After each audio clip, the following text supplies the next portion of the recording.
오늘 우리에게 주신 하나님의 말씀은 마태복음 16장 1절에서부터 12절까지의 말씀 한번 교독해서 읽어보도록 하겠습니다. 마태복음 16장 1절에서부터 12절까지의 말씀입니다. 자, 1절부터 읽겠습니다.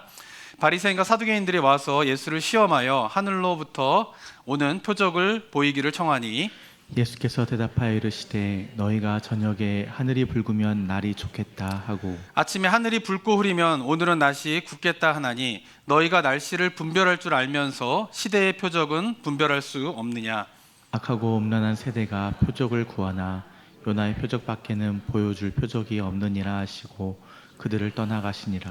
제자들이 건너편으로 갈새 떡 가져가기를 잊었더니 예수께서 이르시되 삼가 바리새인과 사두개인들의 노력을 주의하라 하시니 제자들이 서로 논의하여 이르되 우리가 떡을 가져오지 아니하였도다 하거늘 예수께서 하시고 이르시되 믿음이 작은 자들아 어찌 떡이 없으므로 서로 논의하느냐. 너희가 아직도 깨닫지 못하느냐. 떡 5개로 5,000명을 먹이고 주운 것이 몇 바구니이며 떡 7개로 4,000명을 먹이고 주운 것이 몇 광줄이었는지를 기억하지 못하느냐. 어찌 내 말한 것이 떡에 관함이 아닌 줄을 깨닫지 못하느냐. 오직 바리새인과 사두개인들의 누룩을 주의하라 하시니 그제서야 제자들이 떡의 누룩이 아니요 바리새인과 사두개인들의 교훈을 삼가라고 말씀하신 줄을 깨달으니라. 아멘. 오늘 읽은 본문에는 두 가지 사건이 함께 나오게 됩니다. 첫 번째는 유대 지도자들과 예수님과의 대화가 하는 장면이 첫 번째 장면으로 나오고요. 두 번째는 이제 제자들과 예수님이 대화하는 장면이 두 번째 장면으로 나오게 됩니다. 이 15장, 16장 바로 앞에 있는 이 15장은요. 이방인 땅에서 벌어진 사건들을 기록하고 있습니다. 그곳에서 가나안 여인의 믿음을 확인하게 되고요. 저희가 살펴보진 않았지만 15장 후반부에 보게 되면은 이제 칠병이어로 4,000명을 먹이시는 사건을 이방 땅에서 그 일을 행하시게 됩니다. 그리고 16장에 보게 되면은 이방 땅에 머물렀던 예수님께서 다시 유대인들이 살게 되는 갈릴리 지역으로 오게 되고 그 갈릴리 지역에 오게 되자 유대 지도자들이 또 사두개인과 바리새인들이 예수님을 만나러 이제 찾아오게 되는 장면이 오늘 본문의 장면입니다. 자, 예수님을 찾아온 바리새인과 사두개인들이 예수님에게 묻는 것이 무엇입니까? 그것은 하늘로부터 오는 표적을 보여달라라고 이야기를 합니다. 자, 그런데 1절을 보시면은 사두개인들과 바리새인들이 요구한 것이 하늘로부터 오는 표적 이렇게 이야기하고 있는데 제가 마태복음 13장에서도 말씀드렸지만은 유대인들에게 있어서 하늘은 단순히 우리가 생각하는 공간적인 이 땅에 반대되게 되는 저 하늘만을 의미하는 것이 아니라 하나님을 다른 표현으로 하늘 이렇게 표현하는 것이 유대인들의 그런 말의 그런 관습이라고 좀 볼 수 있습니다. 그래서 하늘나라라고 하는 것은 이 땅이 아닌 저 하늘에 있는 나라를 의미하는 것이 아니라 유대인들에게 있어서 하늘나라는 어떤 나라를 이야기하냐면 바로 하나님의 나라를 이야기한다라고 마태복음 13장에서 말씀을 드렸습니다. 자, 오늘 본문도 마찬가지입니다. 하늘로부터 오는 표적을 보여달라라고 하는 말은 뭐냐면은 하나님으로부터 오는 표적을 보여달라라고 하는 말과 같은 의미인 것입니다. 자, 우리가 계속 마태복음을 살펴보고 있지만은 예수님께서 지금까지 행하신 이적들이 얼마나 많이 있습니까? 오병이어의 기적을 일으키셨죠. 병자들을 고치셨죠. 안진뱅이를 일으키셨죠. 소경을 눈뜨게 하신 것이 예수님의 사역에 굉장히 있었던 일입니다. 자, 그런데 사두개인들과 바리새인들은 지금까지 예수님께서 기적을 행하셨는데 지금 와서 예수님에게 하늘로부터, 다시 바꿔 말하면 하나님으로부터 온 기적을, 표적을 보여달라라고 요청하는 것은 예수님께서 지금까지 행하신 기적을 뭘로 인정하지 않는 거예요? 하늘로부터 온, 하나님으로부터 온 기적으로 인정하지 않음을 이야기하고 있는 것입니다. 자, 이게 지금까지 예수님께서 행하신 기적을 보면은 하나님이 아니고서는 행할 수 없는 기적을 행하셨는데 유대인들은 찾아와가지고 그건 다 하나님으로부터 온 기적이 아니라는 거예요. 그래서 하나님으로부터 온 기적을 나에게 보여달라라고 말하고 있는데 그 이유가 무엇 때문일까요? 그것은 바로 자신들이 인정할 수 있느냐 없느냐의 문제인 거예요. 자신들이 인정할 수 없기 때문에 그 기적들은 어떻게 해요? 하나님으로부터 온 기적이 아니다라고 유대인들이 이야기를 하고 있는 것입니다. 자, 유대인들이 예수님에게 와서 표적을 보여달라 그러면서 기준을 뭘로 이야기하고 있어요? 하나님으로부터 온 기적을 보여달라라고 이야기하고 있지만 실상은 뭐예요? 자신들이 생각하고 있는 틀 안에서 보여질 수 있는 것은 하늘로부터 온 것이고 자신들이 정해놓은 틀 안에 들어가지 않은 예수님의 기적은 하늘로부터 온 것이 아니다라고 이야기를 하고 있는 것이죠. 그러니까 겉으로 드러나는 기준은 뭐냐면은 하늘로부터 온 것이냐, 하늘로부터 오지 않은 것이냐라고 하는 것을 말하고 있지만 실상의 기준은 뭐예요? 자신들이 정해놓은 틀 안에서 예수님의 기적이 그 안에 있느냐 없느냐로 어떻게 해요? 이것이 하늘로부터 온 것이냐, 하늘로부터 온 것이 아니냐를 판단하고 있다라고 하는 것입니다. 자, 기적의 기준이 어떻습니까? 하나님이 아닌 누구에게 있는 거예요? 유대인들에게 있는 것이에요. 다시 바꿔 말하면 자신들이 보고 싶어하는 것들을 봐야 어떤 거예요? 아, 이것이 하늘로부터 온 것이다 라고 인정할 수 있음에 대한 것을 이야기하고 있는 것입니다. 자, 이에 대해서 예수님께서 어떻게 이야기하십니까? 2절 한번 4절 한번 읽어볼까요? 한번 읽어보겠습니다. 시작. 예수께서 대답하여 이르시되 너희가 저녁에 하늘이 붉으면 날이 좋겠다 하고 아침에 하늘이 붉고 흐리면 오늘은 낮이 굳겠다 하나니 너희가 날씨는 분별할 줄 알면서 시대의 표적은 분별할 수 없느냐. 네, 날씨 예를 들면서 하늘을 보면은 오늘이 좋은 날이겠구나, 하늘을 보면은 오늘이 흐린 날이겠구나 라고 알 수 있는 것처럼 예수님께서 행하신 기적을 보면은 이것이 하늘에서부터 온 것인지 아닌지를 알 수 있을 텐데 유대인들은 뭐요? 그것을 보지 못하는 것에 대해서 책망을 하시는 거예요. 그러면서 그들이 원하는 뭐요? 표적을 예수님께서 행하지 않으세요. 그리고 마지막에 4절에서 이야기하시는 게 뭐냐면 악하고 음란한 세대가 표적을 구하나 요나의 표적밖에는 보여줄 표적이 없느니라 하시고 어떻게 해요? 그들을 떠나가시게 됩니다. 여기서 말하는 요나의 표적이라고 하는 것은 뭐냐면은 예수님이 십자가의 사건에 대한 것을 이야기한 거예요. 이제 너희에게 보여줄 수 있는 마지막 표적은 뭐냐면은 이 십자가의 죽음 외에는 너희에게 보여줄 것이 없다라고 예수님께서 말하시고 유대인들을 떠나시게 됩니다. 자, 이렇게 유대인들과 만나고 난 이후에 예수님께서는요 제자들을 데리고 이제 갈릴리의 건너편으로 이제 건너 가시게 됩니다. 한번 5절 한번 읽어볼까요? 읽어보겠습니다. 시작. 제자들이 건너편으로 갈새 떡 가져가기를 잊었더니. 네, 제자들이 이제 건너편으로 이제 갈릴리 바다편으로 가게 되는데 떡 가져가기를 잊었다 이렇게 이야기하고 있습니다.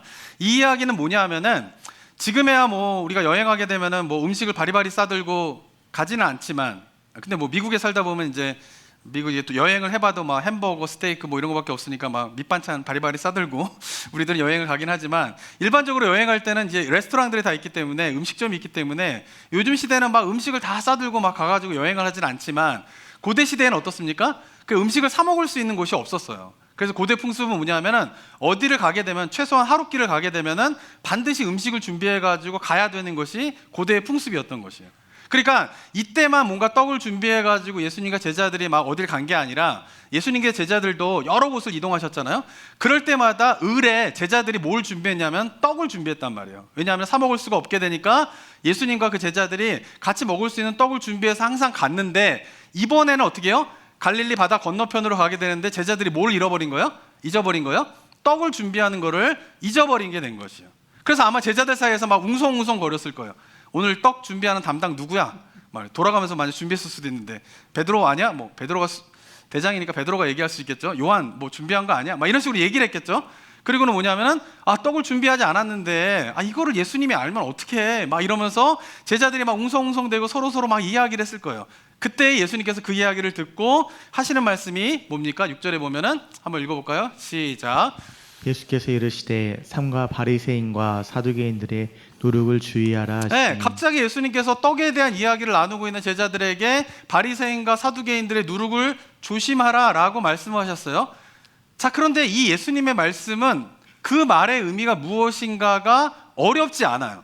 왜냐하면은 좀 전에도 말씀드린 것처럼 바리새인과 사두개인들과 논쟁을 벌이고 난 직후에 제자들과 함께 있는 거예요. 논쟁을 바리새인과 사두개인들과 예수님이 벌인 거를 제자들이 봤단 말이에요. 그리고 난 다음에 제자들에게 따로 사두개인들과 바리새인들의 누룩을 조심해라 라고 하면은 이 말이 어려운 말이겠어요? 아니란 말이에요. 쉽게 지금 논쟁을 하고 난 예수님께서 바로 바리새인과 사두개인들의 누룩을 조심하라 라고 하는 것은 바리새인과 사두개인들의 가르침을 조심하라 라고 하는 말로 쉽게 이해할 수 있는 내용임에도 불구하고 그들은 뭐예요? 그 예수님의 말씀을 제대로 이해하지 못합니다. 이유가 무엇 때문일까요? 7절에 보게 되면 제자들이 서로 논의하여 이르되 우리가 떡을 가져오지 아니하였도다 라고 생각을 하는 거예요. 이유가 뭐냐 하면은 그들의 관심이 지금 온통 어디에만 있는 거예요? 떡에만 있는 거예요. 떡에만. 떡에만 있다 보니까 예수님께서 강조하신 것은 바리새인과 사두개인들의 방점을 찍으면서 말씀하신 건데, 그 이야기를 제자들이 들을 때에는 어디만 들리는 거예요? 누룩만 들리는 거예요. 누룩만. 왜? 몰래 온통 관심이 쏘여져 있기 때문에 그래요. 떡에 대한 관심이 온통 제자들의 관심이 있었기 때문에 예수님의 말씀이 어려운 말씀이 아니고 쉽게 이해할 수 있는 말씀임에도 불구하고 그 말씀의 의미를 뭐요? 제대로 알아듣지 못하는 모습이 바로 제자들의 모습이었다라고 하는 것입니다. 특별히 예수님께서 떡을 가져오지 않은 것에 대해서 걱정하는 제자들을 책망하시는데, 책망하시는 이유가 무엇 때문이에요? 그것은 바로 뭐예요? 8절과 9절 한번 읽어볼까요? 시작. 예수께서 아시고 이르시되 믿음이 작은 자들아 어찌 떡이 없으므로 서로 논의하느냐. 너희가 아직도 깨닫지 못하느냐. 떡 5개로 5,000명을 먹이고 주운 것이 몇 바구니이며 떡 7개로 4,000명을 먹이고 주운 것이 몇 광줄이었는지를 기억하지 못하느냐. 여기서 중요한 것은 뭐냐면은 먹을 것에 대해서 걱정하고 있는 제자들의 모습 자체를 책망하시는 게 아니에요. 그게 아니라 지금 먹을 거를 걱정하고 있는 제자들을 예수님께서 책망하신 이유는 무엇 때문이냐면 이들이 뭐를 경험했기 때문에 그래요.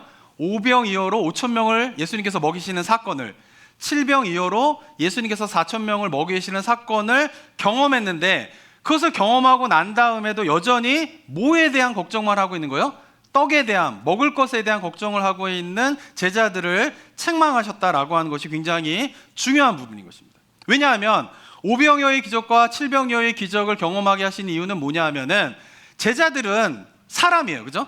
그러니까 인간이라고 하면은 먹을 것에 대한 걱정을 안 하며 살아갈 수 없어요. 그죠? 우리도 그렇지 않습니까? 밥을 먹으면서도 결국 대화 주제가 뭐죠? 먹을 거 이야기하잖아요. 그죠? 그러니까 어디서 뭐 먹었니? 뭐 이런 얘기 하잖아요. 그것뿐만 아니라 현대사회 같은 경우는 어떻습니까? 지금 배고파가지고 신음하는 사람들이 미국 땅에 아무도 없잖아요. 그죠? 우리 주변에 물론 이렇게 홈레스들도 있고 어려운 사람들도 있지만 어쨌든 여기 계신 성도님들 가운데에서는 막 당장 먹을 게 없어가지고 막 고민하고 이런 생활을 하지 않음에도 불구하고 충분히 배부르게 먹고 있지만 우리는 늘 뭐에 대한 고민을 갖고 있어요? 먹을 것에 대한 고민을 갖고 있는 거예요. 다시 바꿔 말하면은 생존에 대한 고민을 늘 할 수밖에 없는 것이 뭐예요? 우리 인간이다라고 하는 것입니다. 근데 예수님께서 책망하시는 거는 인간이라면 누구나 할 수밖에 없는 이 생존의 문제를 고민하고 있는 제자들 책망하시는 게 아니에요. 생존에 대한 문제, 먹을 거에 대한 문제를 고민할 수밖에 없는 게 인간의 한계성이라고 하는 것에 대한 거는 예수님도 잘 알고 계세요. 그런데 문제는 뭐냐 하면은 그들이 뭐를 경험했기 때문에 먹을 것에 대한 고민에 대해서 머물러 있으면 안 되는 거예요. 5병이어와 7병이어를 경험했기 때문에 그들이 먹을 것에 대한 걱정에 머물러 있어서는 안 된다라고 하는 것입니다. 우리는 본성적으로 먹을 것에 대한 걱정을 하게 되고 생존에 대한 그런 고민들을 할 수밖에 없지만 믿음을 가지고 우리가 살아간다라고 하는 것은 뭐냐 하면은 그러한 먹을 것과 생존에 대한 고민 자체가 아예 없어지고 예수님을 믿으면 그냥 기쁨과 행복 가운데 막 살아간다, 이런 거를 예수님께서 원하시는 것이 아니라 우리가 예수님을 믿어도 제자가 되어도 여전히 먹을 것과 생존에 대한 고민과 걱정이 있을 수밖에 없다라고 하는 것을 예수님도 너무나 잘 알고 계세요. 근데 예수님께서 요구하시는 것은 뭐냐면 너희들이 그런 고민과 걱정에 생겨나게 될 때에 거기에 그냥 머물러서는 안 된다라는 것이에요. 왜냐하면 뭐를 경험했기 때문에 그래요? 5병이어를 가지고 5,000명을 먹이시는 예수님에 대해서 경험했기 때문에 그렇죠. 그리고 그 예수님이 뭐예요? 제자들과 함께 하시고 그 제자들의 삶의 주인이 되된다라고 하는 사실을 믿기 때문에 그 걱정과 염려가 생길 때에 눈을 들어서 누구를 바라봐야 되는 거예요? 예수님을 바라보면서 우리의 본성적으로 생존과 먹을 것에 대한 걱정을 할 수밖에 없는 우리의 본성과의 싸움을 해나가야 하는 것에 대한 것을 예수님께서 요청하고 계신 것이에요. 그런데 제자들이 어떻게 해요? 그 싸움을 하지 못하고 그냥 먹을 것에 대한 걱정으로 머물러 있었기 때문에, 그리고 더 문제는 뭐냐면 그 먹을 것에 대한 걱정에 머물러 있다 보니까 너무나 쉽게 이해할 수밖에 없는 예수님의 가르침과 말씀에 대해서 그 의미가 무엇인가를 깨닫지 못하게 되는 어리석은 모습이 되었다라고 하는 것입니다. 사랑하는 성도 여러분, 우리의 삶도 저는 마찬가지라고 생각합니다. 우리가 먹을 것과 생존에 대한 것에 매몰되게 되면은 어떻게 됩니까? 예수님께서 말씀하셔도 그 말씀이 무슨 말인지 들리지 않는 거예요. 다시 바꿔 말하면은 우리가 갖고 싶은 것, 원하는 것에 빠져 있게 되면은 예수님이 말씀하시지 않기 때문에 우리가 예수님의 말씀을 이해하지 못하는 게 아니라 예수님께서 말씀하셔도 우리가 여기에 빠져 있기 때문에 그 말씀의 의미를 깨닫지 못하는 것이 우리들의 모습이 될 수 있다라고 하는 사실을 우리 성도님들이 잘 기억해야 하는 것입니다. 자, 오늘 본문을 통하여서 이제 두 부류의 사람에 대한 것을 우리가 살펴봤습니다. 근데 이 두 부류의 사람은 예수님에 대해서 전혀 반대적인 자세를 가지고 있어요. 바리새인과 서기관들은, 사두개인들은 어떻습니까? 예수님에 대해서 적대적인 자세를 가지고 있죠. 제자들은 어떻습니까? 예수님에 대해서 존경하고 예수님을 따르려고 하는 긍정적인 자세를 가지고 있는 사람들이죠. 자, 그런데 이 완전히 예수님에 대해서 상반된 자세를 가지고 있는 이 두 부류가 갖고 있는 공통적인 모습 한 가지가 있습니다. 그것은 무엇일까요? 바로 자기가 원하는 것만 예수님에게서 보려고 한다는 거예요. 그리고 자신들이 원하는 것만 예수님에게서 듣고 얻으려고 한다라고 하는 것이 이 두 부류의 사람의 공통점인 것입니다. 예수님의 적대적인 자세를 가진 바리새인과 사두개인들도 예수님께서 어떻게 해요? 이미 하나님이 아니고는 행할 수 없는 기적을 행하셨고 그것을 봤는데 어떻게 해요? 그것이 하늘로부터 온 기적이라고 인정하지 않는 거예요. 이유가 무엇 때문일까요? 그것은 뭐냐면 자기들이 정해놓은 틀 안에서 예수님의 행하시는 것만을 인정하려고 하는 거죠. 다시 바꿔 말하면 자신이 보고 싶은 것만을 어떻게 해요? 예수님에게서 보기 원하는 거예요. 이것이 뭐예요? 사두개인들과 바리새인들의 특징이다라고 하는 것입니다. 제자들도 마찬가지죠. 예수님께서 바리새인과 사두개인들의 누룩을 조심해라. 어려운 말이 아니에요. 그런데 그 말을 이해하지 못하는 이유가 무엇 때문이에요? 자기들이 갖고 싶은 게 있기 때문에 그런 거예요. 그 갖고 싶은 거를 예수님에게서 얻고 싶고 예수님께서 말씀하시는 것에서 내가 듣고 싶은 거를 들으려고 하기 때문에 예수님께서 말씀을 하셔도 어려운 이야기가 아니라 쉬운 이야기를 하여도 그 말씀의 의미를 제자들이 이해하지 못하고 듣지 못하였다라고 하는 것이에요. 이 두 부류의 사람들은 예수님에 대해서 전혀 반대적인 자세를 갖고 있지만 하나의 공통점이 있는데 그것은 뭐냐면은 자신이 듣고 싶어 하는 말을 예수님에게 들으려고 하고 자신이 보고 싶어 하는 거를 예수님에게서 보려고 하고 자신이 원하는 거를 예수님에게서 얻고 싶어 하는 공통점이 있다라고 하는 것입니다. 이유가 무엇 때문일까요? 이게 인간의 본성이기 때문에 그래요. 이게 인간의 본성이기 때문에 그런 것입니다. 자, 우리 기독교 신앙에서 믿음이라고 하는 게 뭘까요? 다른 종교에서 믿는 것과 기독교 신앙의 믿음의 차이가 무엇일까요? 그것은 다른 종교에서는 내가 원하는 것을 신으로부터 얻게 될 거다라고 확신하는 게 믿음이에요. 그죠? 그 기독교 신앙도 어쩌면은 내가 원하는 것을 하나님으로부터 얻을 수 있다라고 하는 확신에서 신앙을 시작하는 거는 맞습니다. 그런데 예수님께서 말씀하시는 믿음에 대한 거는 여기에만 만약에 머물러 있다라고 하면 예수님은 언제나 뭐요? 믿음이 적은 자들아라고 책망을 하게 되시는 거예요. 제자들의 모습이 그랬던 거예요. 왜냐하면 기독교 신앙은 다른 종교와 달리 내가 원하는 것을 하나님으로부터 얻는 것에서 시작할 수는 있지만 그러나 거기에만 머물러 있으면 그것은 예수님께서 원하시는 믿음의 모습이 아니기 때문에 그런 것이에요. 처음에는 내가 원하는 것을 하나님으로부터 얻는 것이 중요하지만 그러나 우리가 믿음을 생긴다라고 하는 것은 하나님을 믿는다라고 하는 것, 예수 그리스도를 믿는다라고 하는 것은 뭐냐면 이제는 내가 원하는 것을 하나님으로부터 얻어내는 것에서 좀 떠나서 하나님이 원하시는 것을 내가 받아들이는 것으로 변해가야지 그 신앙이 뭐예요? 온전한 믿음이고 그러한 믿음을 예수님께서는 원하신다라고 하는 것이에요. 근데 인간의 문제는 뭘까요? 언제나 나중심적이라는 거예요. 인간이라는 존재는 어때요? 이기적인 존재예요. 내가 중심이 될 수밖에 없어요. 그래서 예수님을 믿는다라고 하지만 하나님을 믿는다라고 하지만 늘 중심이 뭐예요? 신앙의 중심이? 나예요, 나. 그런데 하나님께서 늘 요구하시는 거는 뭐냐 하면은 내가 아니라 뭐가 중심이 되어야 된다는 거예요?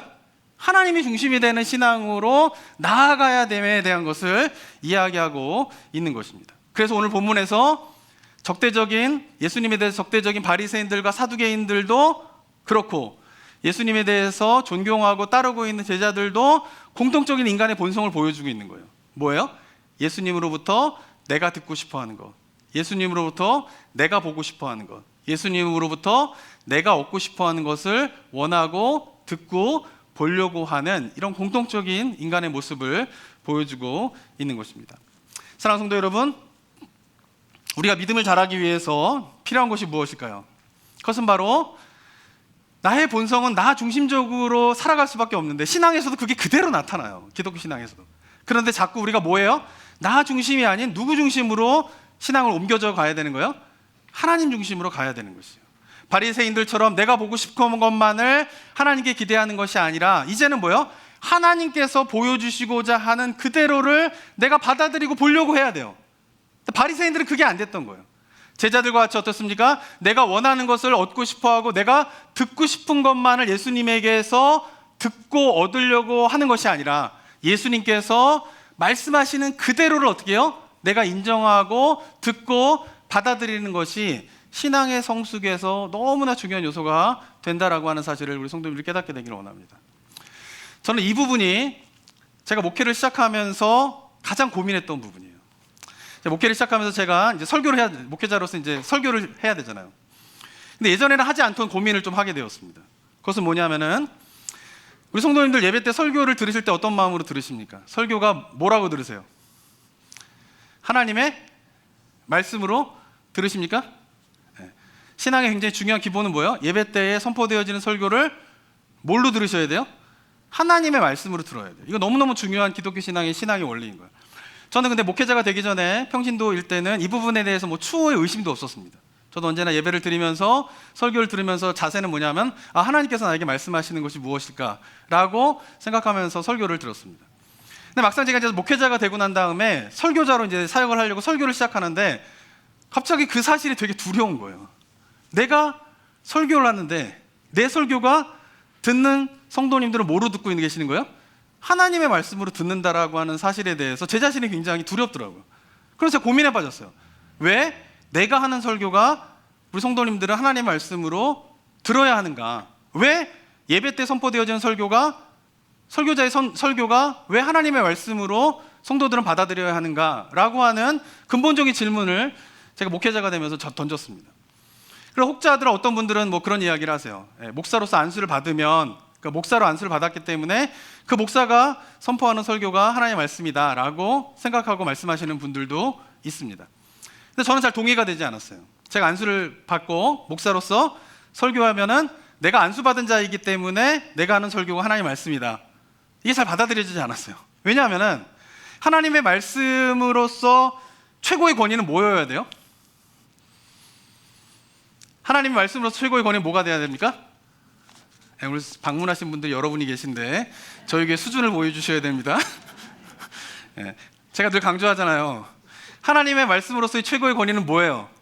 성경이잖아요, 성경. 근데 만약에 안수받은 목사가 설교를 하기 때문에 그것이 하나님의 말씀이다라고 하면 하나님의 말씀의 권위가 어디에 있는 거예요?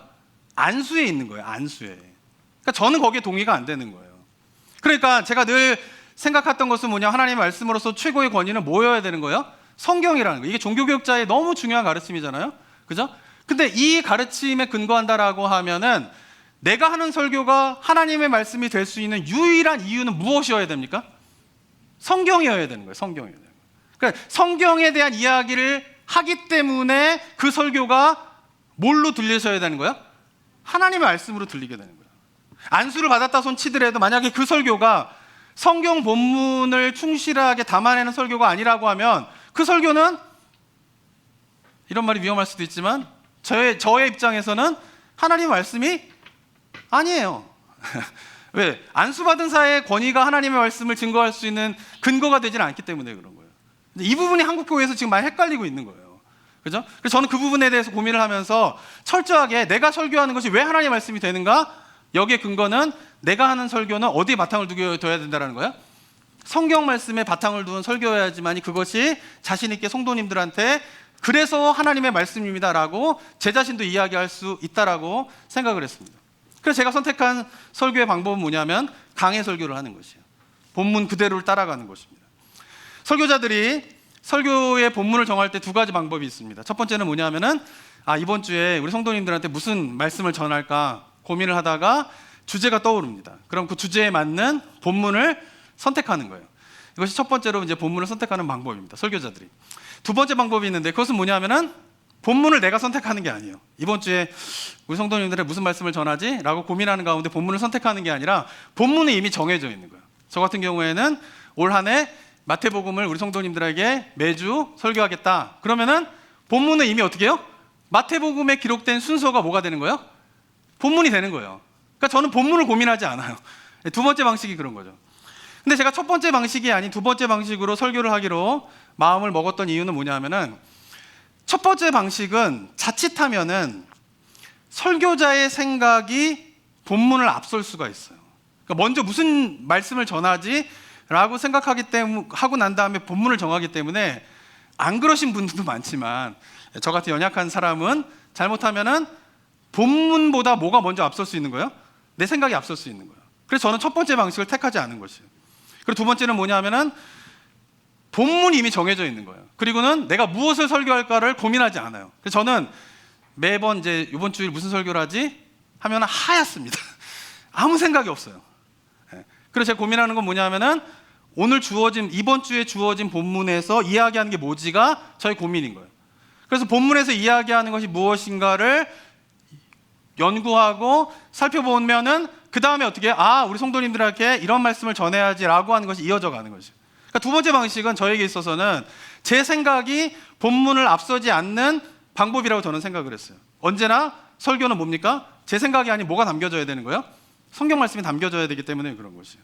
그래서 제가 생각하는 건 뭐냐면, 설교는 많은 설교자들이 착각하는 부분 중에 하나가 뭐냐면은 설교 시간에 자기 이야기와 자기 생각을 담아내는 걸로 설교 시간을 채우는 경우가 너무 많이 있어요. 저도 가끔가다 이렇게 뭐 요새는 뭐 텔레비전이나 이런 데 보면은 뭐 유튜브 분들 설교하시는 분들이 되게 많잖아요. 근데 자기 생각으로 설교의 시간을 채우시는 설교자들이 너무 많아요. 뭐 그분들이 저보다 훌륭한 분들이 많기 때문에 제가 이런 말을 할 입장은 아니지만, 그냥 들으면 안타까운 마음이 되는 설교가 되게 많아요. 저는 설교는 절대 설교자의 생각이 담겨지는 것이 우선되어서는 안 된다고 생각해요. 설교는 뭐가 담겨져야 됩니까? 본문의 이야기가 담겨져야 되는 거예요. 그래서 본문이 어떻게 해요? 나를 이끌어가야지, 내가 본문을 이끌어가는 설교가 돼버리면 안 된다라고 저는 생각을 많이 하고 있는 거죠. 그래서 제가 예화를 잘 안 쓰는 이유도 거기에 있습니다. 잘 쓸지도 모르지만 재밌게 이야기를 막 이렇게, 우리 성도들도 웃기고 좀 그렇죠? 재밌게 하고 눈물도 흘리게 하고 좀 이렇게 하면 제가 얼마나 좋겠으니까 얼마는 잘 그런 재주가 없어요. 그리고 또 이제 저도 설교 많이 들어봤지만은 뭐 설교를 들으면은 재밌는 예화 하나 있으면 되게 설교 시간 분위기가 확 달라져요. 그죠? 근데 설교 시간이 딱 끝나고 나면 남는 건 뭘까요? 재밌는 이야기예요. 그러니까 저는 생각하는 게 뭐냐면, 설교가 끝나고 난 다음에 재밌는 예화, 감동적인 예화가 머리에 남는 설교보다는 제가 소망하는 건 뭐냐면은 설교가 끝나고 본문이 남는 설교가 되었으면 좋겠다라는 게 저희 기도의 제목이에요. 그러니까 제가 매주마다 설교를 준비하면서 하나님 앞에 기도하는 건 뭐냐면은, 제 이야기가 성도들의 생각 속에 남는 것이 아니라 어떻게 해요? 성경 본문이 성도들의 심령 가운데 남는 설교가 될 수 있도록 주님 인도하여 주십시오. 제가 매주 기도하거든요. 그게 저희 생각하는 그런 설교의 방향인 것입니다. 자, 그런데 이런 설교를 하다 보면은 때때로 어려울 때가 있어요. 그게 뭐냐면은, 그러니까 제가 본문을 정하는 게 아니잖아요. 그러니까 본문의 내용을 따라 쭉 따라가다 보면은 때때로 어느 본문은 저에게도 되게 은혜가 되는 본문이 있고, 제가 평소에 지금 살고 있는 요즘에 관심에 대한 것을 다루어주는 본문이 있죠. 그럴 땐 설교하는 게 너무 쉬워요. 그리고 우리 성도님 딱 보기에도 이 설교 본문은 우리 성도님들이 지금 고민하고 뭔가 신앙생활할 때 필요한 이야기들을 담고 있다, 이런 설교 본문은 너무 설교하기가 쉬워요. 준비하기 너무 좋고. 근데 문제는 뭐냐면은 어떤 본문은 그렇게 본문을 따라가기 때문에 이거는 저한테도 어려운 본문이 있어요. 그죠? 그리고 또 딱 보기에도 우리 성도님들한테 과연 이게 어떤 도전과 은혜가 될까라고 하는 의구심이 드는 본문들도 만나게 됩니다. 그러면은 때때로 설교자로서 스킵할까? 넘어갈까? 근데 제가 그러지 않으려고 노력하고 있어요. 왜냐하면은 제가 믿는 확신은 뭐냐면은 성경의 어느 본문이든지 그 본문 속에 하나님이 우리를 향한 하나님의 메시지가 있다라고 저는 믿고 있기 때문에 그런 거예요. 내가 찾아내지 못하는 거지, 내가 그것을 누리고 있지 못하는 것이지, 어느 성경 본문에나 하나님의 메시지가 그 안에 담겨 있다라고 하는 확신이 있기 때문에 아무리 어렵고 좀 힘들고 듣기에 거북할 수도 있고 때때로는 영적으로 별로 관심이 없는 본문이다 할지라도 그 본문 속에 담겨져 있는 하나님의 메시지가 있는데 그것을 설교자로서 넘어가면 안 된다라는 생각을 좀 갖게 되는 것이죠. 그리고 그것을 우리 성도님들이 때때로 관심이 없을 수도 있고 별로 흥미로운 그런 내용이 아닐 수도 있고 또 내가 지금 고민하고 있는 것과 상반된 것이고 다른 것이기 때문에 뭔가 위로가 되지 않을 수도 있겠지만, 설교자의 의무는 뭐냐면은 하나님 앞에서 모든 성경 본문 속에는 하나님의 메시지가 담겨져 있기 때문에 그 메시지를 드러내서 선포하는 것이 하나님 앞에서 내가 해야 할 설교자의 의무가 아닌가라는 생각을 하면서 설교를 하게 됩니다. 근데 최근에 이런 설교의 내용에 대한 것을 준비하면서 좀 고민이 많이 생기게 되었습니다. 본문에 따라 설교를 하다 보면은 말씀드린 것처럼 성도님들이 별로 관심이 없는 설교를 할 수밖에 없어요. 제가 의도하는 게 아니에요. 이번 주에 내가 무슨 말을 할까? 아무 생각이 없어요. 그런데 성경을 읽다 보면은 이번 주에 하나님께서 우리 성도님들에게 본문을 통해서 말씀하시는 것이 이런 거구나 라고 하면서 말씀을 전하는데, 그러다 보니까 이제 성도님들이 관심이 없는 본문을 제가 대할 때가 종종 있습니다. 그러다 보니 설교를 통해서 은혜를 받지 못하는 성도님들이 제가 생각했던 것보다 많이 있다라고 하는 사실을 최근에 좀 듣게 되었습니다. 그동안은 성도님들이 듣고 싶어하는 내용을 설교하는 설교자가 아니라, 그리고 내가 하고 싶은 이야기를 담아내는 설교자가 아니라, 성경에 기록된 본문에 따라서 본문이 말하는 내용을 설교로 하게 되면 성령께서 성도들의 마음 가운데에 깨달음을 주실 것이고, 성도님들이 평소에 별로 관심이 없던 내용이다 할지라도 성경 본문이 말하고 있기 때문에 성도님들에게도 은혜가 되지 않을까라는 믿음으로 설교를 준비하고 설교를 했는데, 이 은혜가 되지 않으면은 어떻게 해야 되나, 이런 고민들을 조금 최근 들어서 많이 좀 하게 되었습니다. 자, 그런데 제가 오늘 본문을 다시 한번 묵상하면서 하나님께서 주시는 메시지는 뭐냐면, 이게 우리의 본성이 뭐냐라는 거예요. 말씀드린 것처럼 저도 그렇고요, 우리 성도들도 그러고, 이걸 인정하냐 안 인정하냐의 문제이지 우리의 본성들은 다 같은 모습이에요. 제자들도, 예수님을 대적했던 바리새인들도, 예수님을 따르겠다라고 다짐했던 제자들의 모습의 본성, 우리들의 본성도 뭐예요? 우리는 듣고 싶은 것만 들으려고 한다는 거예요. 이게 우리의 죄의 본성이라는 거예요. 우리가 보고 싶은 것만 어떻게 해요? 보려고 하는 것이 뭐예요? 우리의 본성이라는 거예요. 근데 안타까운 것은 하나님 앞에서도 우리가 그러려고 한다는 거예요. 그러니까 이게 본성이기 때문에 어떻습니까? 설교자인 저도, 우리 성도님들도 기억해야 할 것은 내가 그런 존재이구나, 내가 그런 본성을 갖고 있는 존재이구나 라고 하는 것을 깊이 깨닫는 게 너무너무 중요해요. 왜냐하면 이것을 인정하고 받아들이지 않기 때문에 오늘날 많은 그리스도인들이 성경을 읽을 때에, 그리고 예배 가운데 와서 그 중심이 늘 누가 되고 있습니까? 내가 되고 있는 거예요. 성경을 보면서도 내가 듣고 싶어하는 말, 내가 위로받고 싶은 말만 보려고 해요. 예배 때 와서도 내가 위로받고 나를 위로해주는 하나님의 말씀과 하나님의 손길만을 생각하면서 예배를 드리는 것이 이 시대의 많은 그리스도인들의 모습이라는 것이에요. 예배도 그렇고 신앙생활도 그렇고 다 누가 중심이 되고 있어요? 내가 중심이 되고, 내가 중심. 그런데 하나님께서 우리가 끊임없이 요청하시는 것은 뭡니까?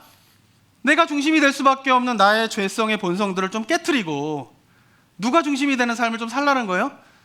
하나님이 중심이 되는 삶을 좀 살라라는 거예요. 성경을 읽을 때에도 좀 네가 듣고 싶어하는 말만 좀 듣지 말고, 하나님께서 말씀하시는 건 뭐예요? 좀 내가 하는 이야기 좀 들어라. 내가 너에게 보여주고 싶은 거 좀 봐라. 내가 너에게 주고자 하는 거 좀 너희가 가져라 라고 예수님께서, 하나님께서 말씀하고 계시는데, 바리새인과 사두개인들의 누룩을 조심해라, 얼마나 쉬운 말입니까? 누구나 이해할 수 있는 말이에요. 그런데 안타깝게도 그 쉬운 말조차 깨닫지 못하는 제자들의 모습의 이유가 무엇 때문이에요? 자기가 갖고 싶고 보고 싶은 것에 빠져 있기 때문에 그런 것이에요. 저는 이것이 우리들의 모습은 아닌가 돌아보는 저와 여러분이 되었으면 좋겠습니다. 또한 하나님 앞에서 우리가 좀 말씀을 대하고, 저도 마찬가지예요. 성경 본문을 대할 때마다 참 어려운 본문들이 있어요. 근데 그래도 씨름해요. 일주일 내내 고민하고 일주일 내내 기도하고 그래도 풀리지 않는 본문이 있어요. 근데 놀라운 거는 뭐냐면은, 저도 이제 제가 설교자로서 이제 사역을 한 지가 이제 25년, 26년 돼 가는데, 제가 처음에 설교를 한 2, 3년 하고 난 다음에는 느낀 게 뭐냐면은, 이 설교를 한 10년을 내가 할 수 있을까 이런 생각이 들더라고요. 할 얘기가 없는 거예요, 더 이상.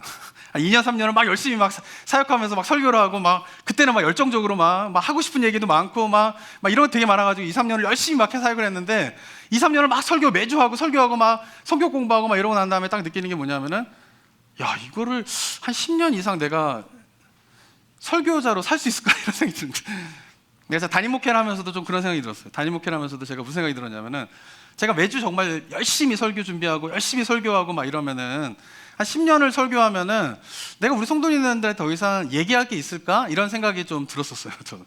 지금도 약간 마음 가운데 그런 생각이 들어요. 왜냐하면은 설교를 하면 할수록 굉장히 어렵고 그리고 정말 하나님께서 주시는 말씀에 대한 것들을 미리 생각하면은 내가 다음 주 무슨 이야기를 하지? 다음 달에는 무슨 이야기를 하지? 뭐 1년 뒤에는 무슨 이야기를 하지? 그러면은 설교를 할 수가 없어요. 아무 생각이 안 나기 때문에. 근데 저에게 주시는 은혜는 뭐냐 하면은 말씀이, 성경이 주시는 메시지가 있다라는 거예요. 그래서 뭐예요? 내가 바로 봤을 때 은혜가 되지 않고 바로 봤을 때 이해가 되지 않는 본문이다 할지라도 그걸 붙잡고 일주일을 씨름하고 막 하게다 어떤 날은 뭐 보자마자 설교가 준비되어지는 때도 있지만 또 많은 경우 어떠냐면은 보자마자 설교 내용이 생각이 안 나요. 붙잡고 씨름하는 거예요. 하나님 말씀 속에서 주시는 메시지가 무엇입니까? 라고 했을 때에 너무나 감사한 것은 뭐냐면은 그렇게 아무 생각이 없던 나에게 그 본문을 붙잡고 씨름하다 보면은 하나님께 주시는 깨달음이 있는 거예요. 저는 이것이 설교자로서 누리게 되는 큰 은혜라고 생각을 하지만 이것이 설교자만 누리게 되는 은혜가 아니라 저는 우리 모든 성도님들이 하나님의 말씀을 대할 때에 누리길 수 있는 은혜라고 생각합니다. 중요한 것은 뭐냐면은 내가 듣고 싶어 하는 말만을 들으려고 하면은 이런 은혜가 없다라는 거예요. 우리가 기억해야 할 것은 뭐냐면 주님이 정말 하고 싶으신 말을 내가 들으려고 할 때에 이런 은혜가 있게 될 줄을 믿습니다. 사랑하는 성도 여러분, 우리가 예배 가운데에 하나님의 위로와 은혜를 구하면서 이 자리에 있게 됩니다. 하나님의 은혜와 위로는요, 처음엔 어떻게 받아들여지게 됩니까? 위로가 어떻게 생겨요? 위로가 필요한 이유가 뭐예요? 그거는 주변에 있는 사람들이 나를 몰라주면은 힘들어요. 근데 위로는 뭐냐면은 주변에 있는 사람이 내가 얼마나 힘든지, 내가 얼마나 속상한지, 내 고민이 뭔지 아무도 몰라주면은 외로운 거예요. 근데 위로가 되는 건 뭐예요?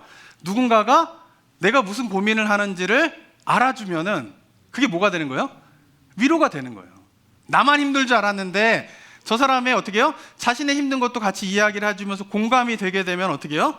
그때 위로를 받는 거예요. 근데 우리가 하나님 앞에 원하는 위로는 주로 이런 거예요. 하나님, 세상 사람들은 다 몰라도 주님은 아시죠? 세상 사람들은 내가 어떻게 힘들고 어려운지 모르지만 주님은 아시죠?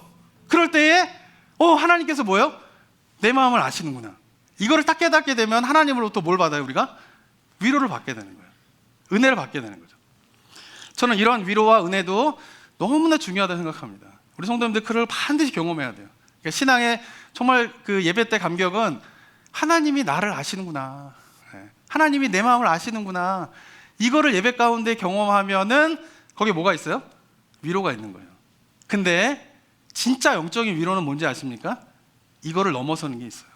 그게 뭐냐면 예전에는 내가 중심이 돼서 하나님이 나를 알아주시기를 원하고 내가 중심이 돼서 하나님이 나를 생각해 주기 원하는 것 속에서 위로를 받던 내가 어느 순간 어떤 위로를 경험하게 되냐면은 하나님, 내가 중심이 되는 게 아니라 그건 내가 중심이 되는 거예요. 그런 위로는 내가 중심이 되는 거예요. 하나님이 서브가 되는 거예요. 하나님 언제나 나를 알아주셔야 되는 분, 하나님 언제나 나를 생각해 주셔야 되는 분이요. 그 위로는 뭐예요? 내가 중심이 되는 거예요. 내가 중심이 되는 거예요.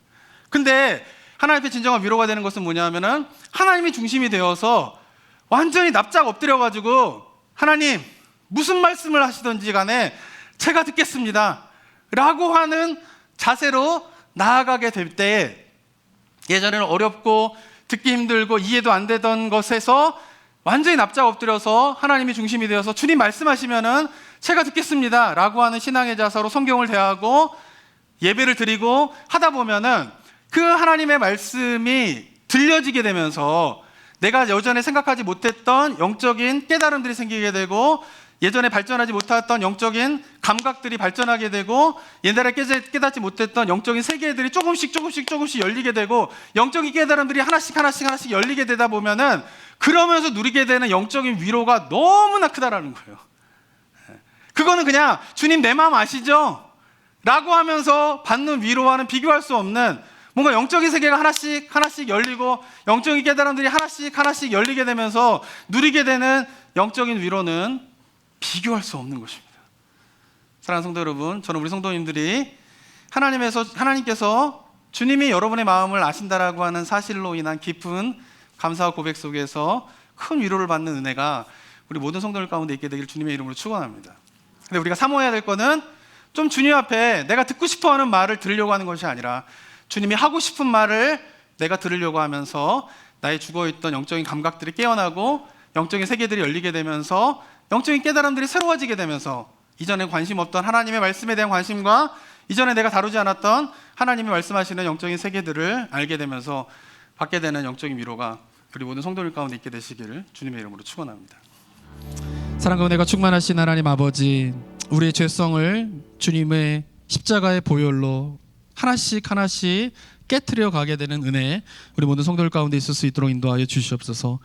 나 중심적으로 살아갈 수밖에 없기에 하나님을 믿는다라고 하면서 언제나 신앙의 중심에는 내가 있는 어리석은 우리들의 모습을 그냥 놔두지 아니하고 내가 아닌 하나님이 중심이 되어지게 되는 신앙으로 성장하게 되는 은혜가 우리 모든 성도들 가운데 있게 하여 주시옵소서. 그래서 내가 듣고자 하는 것, 내가 보고자 하는 것, 내가 원하는 것을 하나님께 요구하는 신앙에서 넘어서서 주님께서 말씀하시는 것을 듣고 주님께서 주시고자 하는 것을 받고 주님께서 보여주시고자 하는 것을 볼 수 있는 그러한 은혜가 우리 모든 성도들 가운데 있을 수 있도록 인도하여 주시옵소서. 주님이 말씀하셔도 듣지 못하는 제자들의 모습 되지 않도록 인도하여 주시옵고, 주께서 보여주셔도 기적으로 인정하지 않는 바리새인과 같은 모습이 우리들의 삶의 모습이 되지 아니하고 주님께서 보여주시는 대로 말씀하시는 대로 우리 영혼이 기뻐 뛰놀며 주님과 함께 영광스러운 하나님의 영광 가운데에서 날마다 성장해 가게 되는 믿음의 성숙함이 우리 모든 성도들 가운데 있을 수 있도록 주님 인도하여 주시옵소서. 감사드리며 예수 그리스도의 이름으로 기도드립니다. 아멘.